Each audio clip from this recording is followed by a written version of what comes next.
Recently, I met with 3 different Northern Virginia homeowners preparing to sell their homes.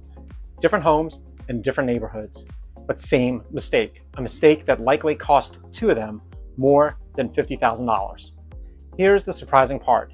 None of these homes were even on the market yet. No photos, no sign in the yard, no showings, no offers.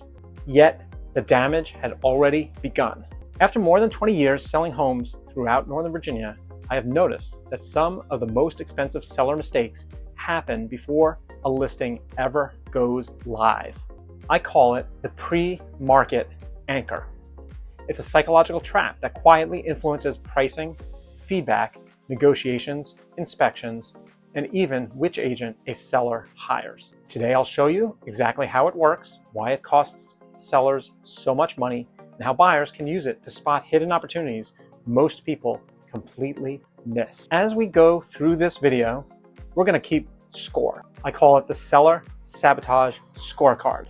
There's the pre-market anchor, the feedback war, control addiction, inspection pride, hiring validation instead of expertise. So let's start with the one that causes all of the others, the pre-market anchor. One thing that I've learned from both practicing law and selling real estate is that people become attached to numbers very quickly. And once they do, facts become less important.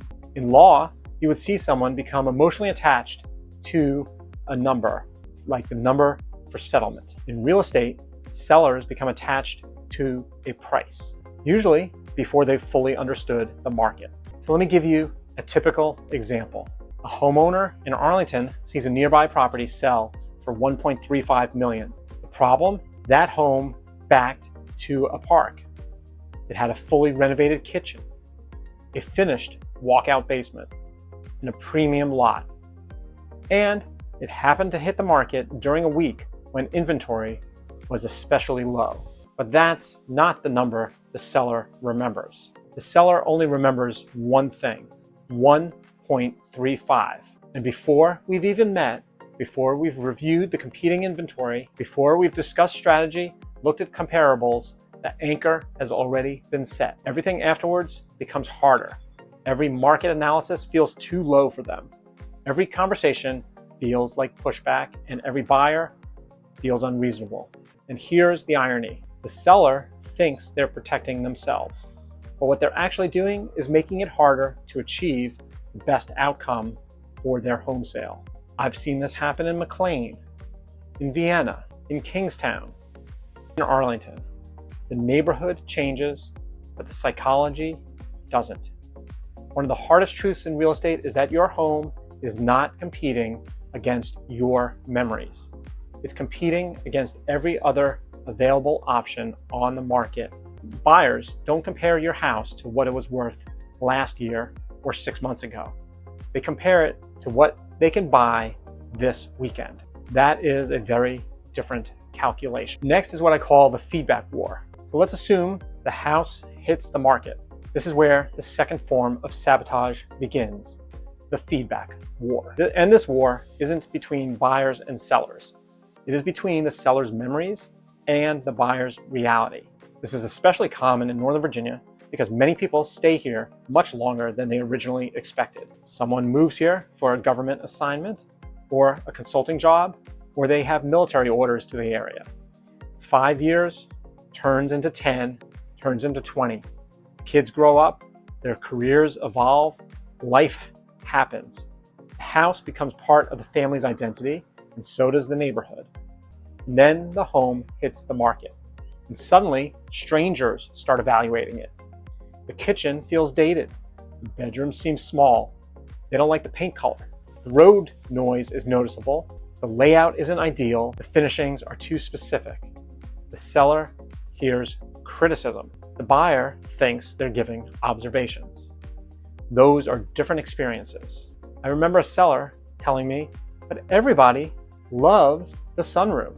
And I believe them. They loved it. They spent years drinking their coffee out there, reading there, watching snowstorms there. The buyers spent 10 seconds looking out the window and noticing the traffic noise. The seller was evaluating 10 years. The buyer, they were evaluating just 10 seconds. And that is why sellers often struggle with the feedback.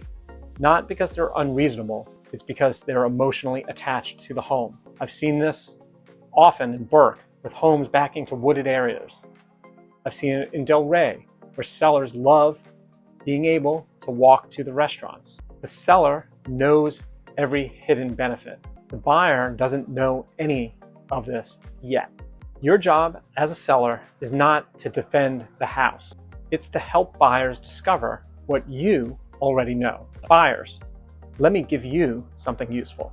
If you're watching homes online or have gone out in Vienna, Arlington, Falls Church, McLean, or Alexandria, and you see a property sitting for 21 days, 30 days, when similar homes are moving in 6 or 7 days, don't automatically assume that there is something wrong with it. Sometimes you might be looking at a seller sabotage case. The house may be just fine, but the pricing may be off. The seller may be anchored. Feedback may have been ignored, and negotiations may have scared off earlier buyers. These situations often create opportunity for buyers. Not every stale listing is a bad house. Sometimes it's simply a seller who hasn't adjusted to the market reality yet. And if you're working with a good buyer's agent, those can be some of the most interesting opportunities available here in Northern Virginia. Now, let's talk about something I see all the time here in Northern Virginia. It's what I call the Amazon effect. The Northern Virginia region is filled with people who are accustomed to controlling outcomes. We have lots of military officers, attorneys, engineers, executives, consultants, government leaders. You order something online, you track it, you manage projects, you solve problems, and then you list your house for sale. And suddenly, you're no longer really in control anymore. You can't control buyers, you can't control the market, you can't control showing activity, you can't control appraisals, inspections, and you certainly can't control interest rates. You can't control buyer emotions. Sometimes you can't even control your own emotions. For many high-achieving professionals, that is an uncomfortable situation. And sometimes the response is overmanagement, watching every showing, overreacting to every comment, trying to control every variable. But the Northern Virginia market doesn't work that way. One of the biggest shifts that sellers need to make is understanding that preparation matters much more than control.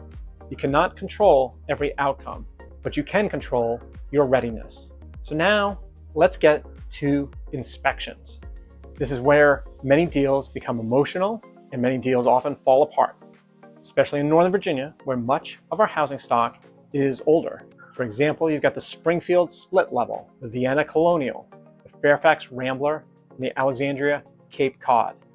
These are all wonderful homes, but they're not new homes. Every home has issues, even expensive homes, even beautifully maintained homes, and yes, even brand new homes. Yet some sellers experience inspection requests as a personal attack on them. The buyer asks for some repairs or a credit. The seller becomes offended. And now the conversation is no longer about repairs, it's about pride. And pride is expensive.